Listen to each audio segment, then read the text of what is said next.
मंडळी, आजचा ब्लॉग खूपच खास आहे आणि का खास आहे ते मी तुम्हाला सांगते.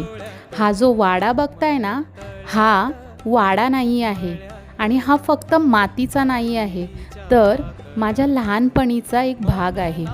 इथेच कधीतरी आमच्या गाई बैलांचा आवाज यायचा.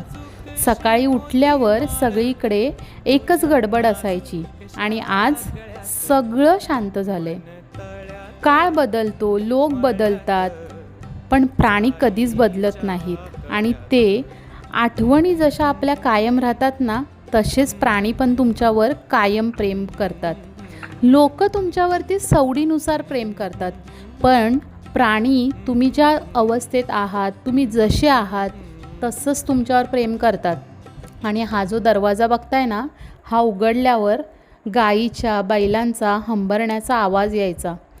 हा दरवाजा आता जुना झाला आहे, हा नांगर पण आता जुना झाला आहे, कारण हा शेतीचा नांगर आहे आणि आता सर्व जुनं झालं आहे, पण आठवणी मात्र तशाच ताज्या आहेत. कदाचित हा वाडा उद्या राहणार नाही, पण इथल्या आठवणी माझ्या मनात कायम राहतील. आणि लहानपणी जिथे गाई बैल होते, खेळायचो, आज तोच वाडा रिकामी उभा आहे. खूपच भावनिक वाटते आणि हा ब्लॉग फक्त जागेचा नाही आहे, तर एक आठवणींनी भरलेला ब्लॉग आहे. ह्या भिंती पडल्या असतील, पण आठवणी अजूनही मजबूत आहेत. आणि काळानुसार माणसं शहरात गेली, गुरं विकली गेली, पण हा वाडा अजूनही वाट बघतोय कोणीतरी पुन्हा येऊन इथे यावं म्हणून किंवा इथे वावर करावा म्हणून.